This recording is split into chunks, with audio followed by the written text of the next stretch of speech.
यह कहानी है भारतीय हिंदी सिनेमा के उस सुनहरे दौर के एक महान गायक की, जिसकी सादगी और दिल को छू लेने वाली आवाज ने लाखों लोगों को दीवाना बना दिया।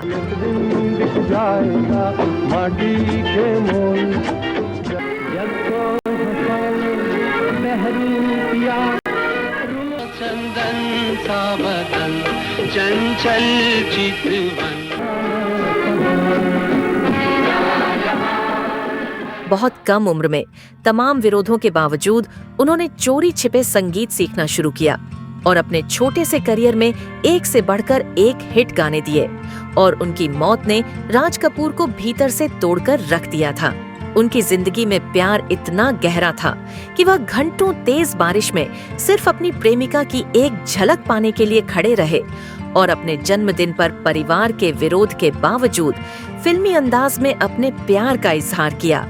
वह गायक अपने गीत को सर्वोत्तम बनाने के लिए रिकॉर्डिंग से पहले कई दिनों तक भूखा प्यासा रहता था।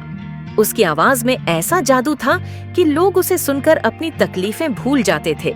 लेकिन अफसोस, जीवन में अपार सफलता और लोकप्रियता के बावजूद यह गायक दुखों और तंगहाली की ऐसी सीमा पर पहुंच गया। हालत इतनी खराब हो गई थी कि आर्थिक तंगी के चलते उसके बच्चों को स्कूल से निकाल दिया गया और उसे मजबूरी में सब्जी वाले के सामने हाथ तक फैलाने पड़े। जिसने कभी लोगों के दिलों में उम्मीद जगाई, वह खुद जीवन के अंतिम पड़ाव तक गाता रहा ताकि अपने परिवार का पेट पाल सके। स्वागत है आपका बॉलीवुड के चर्चे के इस एपिसोड में। यह कहानी है भारतीय सिनेमा के मशहूर गायक मुकेश कुमार की, जिनका जन्म 22 जुलाई 1923 को दिल्ली में हुआ था। उनका पूरा नाम मुकेश चंद्र माथुर था और उनके पिता जोरावर चंद माथुर पेशे से इंजीनियर थे। बचपन से ही मुकेश को संगीत से गहरा लगाव था, जो उन्हें अपनी बहन के माध्यम से मिला। संगीत सीखने की कोई औपचारिक शिक्षा न होने के बावजूद वह घर के काम करते हुए गुनगुनाते रहते थे और स्कूल में दोस्तों को भी गाने सुनाते थे। उन्होंने 10वीं तक पढ़ाई की और फिर PWD में क्लर्क की नौकरी करने लगे, लेकिन उनका मन संगीत और अभिनय में ही रमता था। उनकी जिंदगी ने एक नया मोड़ तब लिया जब उनकी बहन की शादी में मशहूर अभिनेता और निर्माता मोतीलाल बाराती बनकर आए। विवाह की रस्मों के दौरान मुकेश ने अपनी मधुर आवाज में गाना गाया, जिसने सबका मन मोह लिया।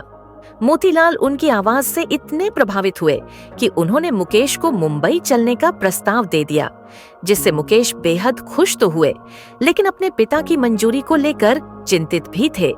जब मोतीलाल ने खुद जाकर उनके पिता को मनाने की कोशिश की, तो उन्हें यह कहकर मना कर दिया गया कि बेटे की सरकारी नौकरी छूट जाएगी। लेकिन जब उनके ताऊजी ने पिता को समझाया, तब जाकर पिता माने और मोतीलाल उन्हें मुंबई लेकर आए। मोतीलाल ने उन्हें घर दिया, पर शुरुआत में ही स्पष्ट कर दिया कि उन्हें कोई आर्थिक मदद नहीं मिलेगी, पहचान खुद बनानी होगी। उन्होंने मुकेश को संगीत की शिक्षा दिलाने के लिए पंडित जगन्नाथ प्रसाद के पास भेजा, जहां से मुकेश ने संगीत की बारीकियां सीखना शुरू की। उन्हें पहली बार फिल्म निर्दोष में गाने और अभिनय का मौका मिला, लेकिन फिल्म असफल रही। इसके बाद की 2 फिल्में भी नहीं चलीं और उनका कॉन्ट्रैक्ट खत्म हो गया। धीरे धीरे उनके सामने आर्थिक संकट गहराने लगा। इसी दौरान उनकी मुलाकात राज कपूर से हुई, जिन्होंने अपनी फिल्म में गाने का मौका देने का वादा किया, लेकिन फिल्म बनने में वर्षों लग गए। काम न मिलने की वजह से मुकेश बेरोजगार हो गए और दर दर भटकने लगे। इस कठिन समय में जबलपुर के विजय किशोर दुबे उनके सच्चे दोस्त बनकर साथ रहे।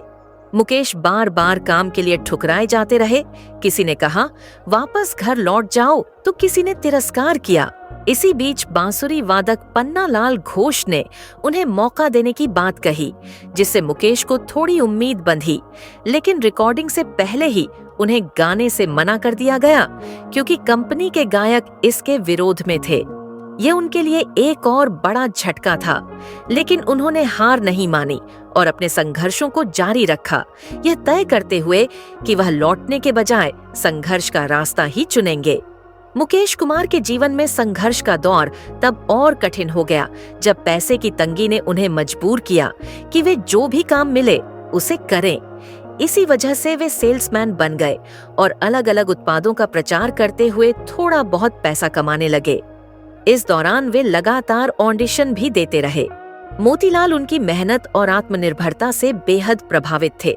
वर्ष 1945 में मोतीलाल ने पहली बार अपनी फिल्मों मूर्ति और पहली नजर में मुकेश से गाने गवाए, जिसमें खासकर पहली नजर के गाने ने मुकेश को पहचान दिलाई। हालांकि शुरुआत में उनकी आवाज को के.एल. सहगल से जोड़ा गया, लेकिन बाद में उन्होंने अपना अलग अंदाज विकसित किया, जिसमें दर्द और सादगी थी। संगीतकार नौशाद ने उन्हें अपने अंदाज में गवाया और फिर बाकी संगीतकारों ने भी उन्हें विशेष तरह के गानों के लिए चुना। 1950 के दशक में वे राज कपूर की आवाज माने जाने लगे और आग, बरसात, आवारा, श्री 420, मेरा नाम जोकर, सत्यम शिवम सुंदरम जैसी फिल्मों में उनकी गायकी ने इतिहास रच दिया। मुकेश ने जब फिल्म बॉबी के लिए गाने से मना कर दिया और शैलेंद्र सिंह को सुझाया, तो राज कपूर उनकी दूरदर्शिता से बेहद प्रभावित हुए। मुकेश को 4 फिल्म फेयर अवार्ड मिले, जिनमें पहला राज कपूर की फिल्म अनाड़ी के गीत सब कुछ सीखा हमने के लिए था। हालांकि यह हैरानी की बात है कि राज कपूर की अन्य फिल्मों के गानों के लिए उन्हें कोई बड़ा पुरस्कार नहीं मिला। इसके अलावा उन्होंने पहचान, बेईमान और कभी कभी के टाइटल सॉन्ग के लिए भी पुरस्कार जीते। अपने करियर में मुकेश ने लगभग हर बड़े संगीतकार और अभिनेता के साथ काम किया और संगीत की उस ऊंचाई तक पहुंचे जहां आज भी उनकी तुलना करना मुश्किल है। मुकेश कुमार ने अपने सरल और भावुक व्यक्तित्व के साथ संगीत की दुनिया में एक अलग पहचान बनाई। उन्होंने धर्मेंद्र, अमिताभ बच्चन जैसे बड़े अभिनेताओं पर फिल्माए गए गीतों को अपनी भावुक आवाज से सजाया और दर्द भरे नगमों के बेताज बादशाह कहलाए। उन्होंने ज्यादा विधिवत संगीत शिक्षा नहीं ली थी, बल्कि दूसरों को सुनकर और अनुभव से सीखा था। उनकी सादगी उनके व्यक्तित्व और गायकी दोनों में झलकती थी। एक बार एक शास्त्रीय गायक ने मुकेश पर तंज कसा, लेकिन जब उसी गाने को खुद गाने की कोशिश की तो समझ आया कि सरल गाना गाना भी उतना ही कठिन है। मुकेश की आवाज आम आदमी की आवाज थी, जो बीमार और दुखी इंसानों को भी राहत देती थी। एक बार जब एक बीमार लड़की ने इच्छा जताई कि मुकेश उसे गाकर सुनाए, तो वे खुद अस्पताल पहुंच गए और लड़की को गाकर सुनाया, जिससे वह बहुत खुश हुई। मुकेश को करियर में सफलता और निजी जीवन में प्रेम इतनी आसानी से नहीं मिला। जब वे करियर की ऊंचाई पर थे, तब सरल नाम की लड़की से उन्हें प्यार हुआ। सरल के पिता उनके गायक होने को तुच्छ मानते थे और उनकी शादी के खिलाफ थे, लेकिन तमाम विरोध और कठिनाइयों के बावजूद मुकेश और सरल ने मंदिर में शादी की और यह शादी मुकेश के जन्मदिन 22 जुलाई 1946 को हुई। मुकेश सरल से इतना प्रेम करते थे कि वे सिर्फ एक झलक पाने के लिए घंटों बारिश में भीगते रहे। उनके जीवन में इमोशन, संघर्ष, सादगी और प्रेम सभी कुछ था, जो उन्हें एक असाधारण और प्रेरणादायक व्यक्तित्व बनाता है।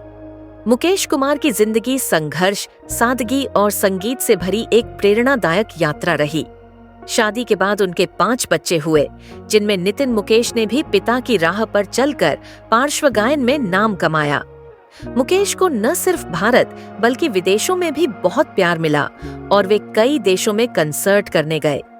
1976 में फिल्म कभी कभी की सफलता ने उन्हें और भी लोकप्रिय बना दिया, लेकिन इसी दौरान अमेरिका में एक कंसर्ट के दौरान दिल का दौरा पड़ने से उनका निधन हो गया। यह हादसा मिशिगन के डेट्रॉइट शहर में हुआ, जहां वो अपने आखिरी रियाज के वक्त अपने बेटे नितिन के सामने अचानक तबीयत बिगड़ने के बाद अस्पताल ले जाए गए, लेकिन वे नहीं बच सके। मुकेश की मौत ने पूरे देश को गम में डुबो दिया। उनके अंतिम संस्कार में मोहम्मद रफी जैसे उनके करीबी दोस्त भी शामिल हुए, जो खुद बीमार होने के बावजूद अंतिम विदाई देने पहुंचे। मुकेश की भावुक और मखमली आवाज ने उन्हें हर दिल अजीज बना दिया और आज भी उनकी आवाज लोगों के दिलों में जिंदा है। अपने छोटे से करियर में केवल 900 के करीब गाने गाकर भी उन्होंने जितनी लोकप्रियता और सम्मान पाया, वह किसी भी बड़े कलाकार के लिए प्रेरणा है। उनकी जिंदगी हमें सिखाती है कि कैसे साधारण से शुरुआत करके मुश्किलों से न घबराकर अपने जुनून और मेहनत के दम पर कोई व्यक्ति इतिहास रच सकता है।